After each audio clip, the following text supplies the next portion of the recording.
Hi math friends, Graham here. Quick video on how you can use these fraction cards, starting with subitizing with fractions, right up through operations of fractions.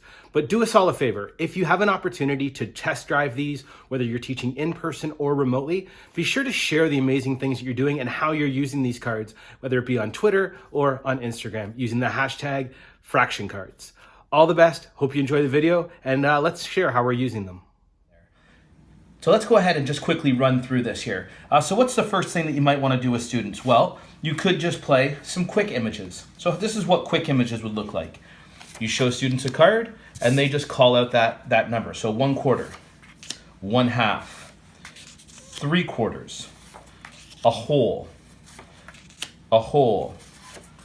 1/4. Really simple, just playing quick images to students see it and they recognize that shaded part and how it relates to the whole. The next one that I wanted to kind of bring up here is comparison. So when we begin to look at comparison of shapes, what does that look like? Well, when we start comparing shapes, one of the first things that we need to make sure is that we're talking about the same size whole. So looking at these, students would say, yes, they're both 1/3, but the big piece here is that we're not talking about the same size whole. So it makes it really difficult to compare these fractions. Can it be done? Absolutely. With area, when we start talking about area model of circles and an area model for rectangles, what's the square area? Yeah, absolutely, we can do it. But when we're comparing fractions, this 1/3 is not equivalent to this 1/3.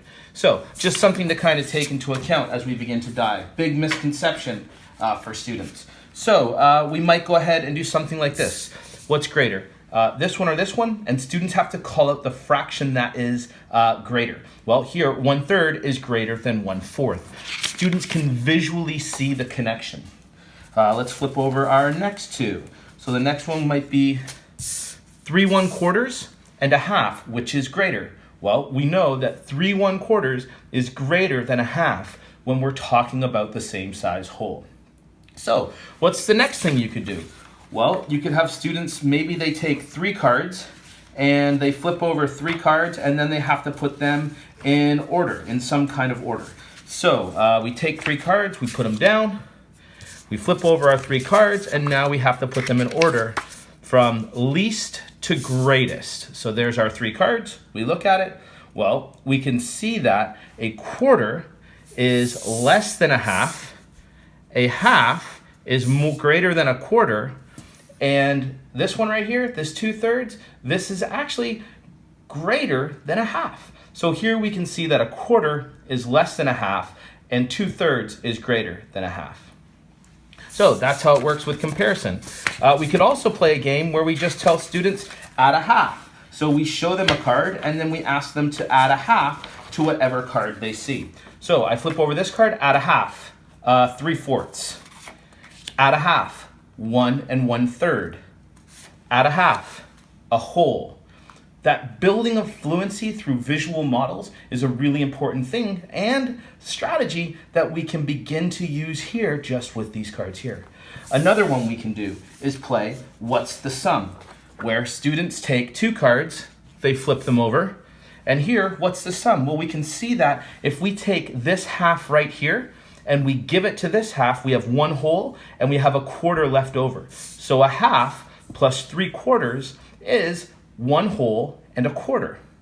Really solid conceptual understanding for these cards here. And the last one I wanted to share with you is called double the image, where we just flip over a card and we say, let's double that image. Well, this would give me 8/6, which is the same as 1 and 2/6. Just double that image that you see there. It's visual, it's not making up any rules, it's students conceptually having access to the models here that they will be using in 3rd, 4th, and 5th grade. And then as an added bonus in this set, I've actually built in some misconception cards to see and try and catch what your students might know and might not know. So here's an example. Students might look at this card right here and say, oh, it's shaded, it's 1/3, it's 1 of 3 parts. But in reality, the shaded piece is 1/4 of the whole. Here's another one. There's 1/4 of the whole. What's this one here? Give you a second.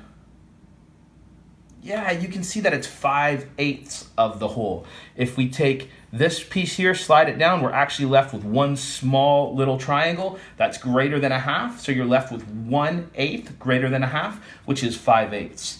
And then the last misconception cards, there's a couple of these in here, but I also wanted to show this one right here. Same idea that we just shared. Students might count the hash marks and say 1, 2, 3, 4. This is cut into fourths. Therefore, this is the second hash mark out of 4.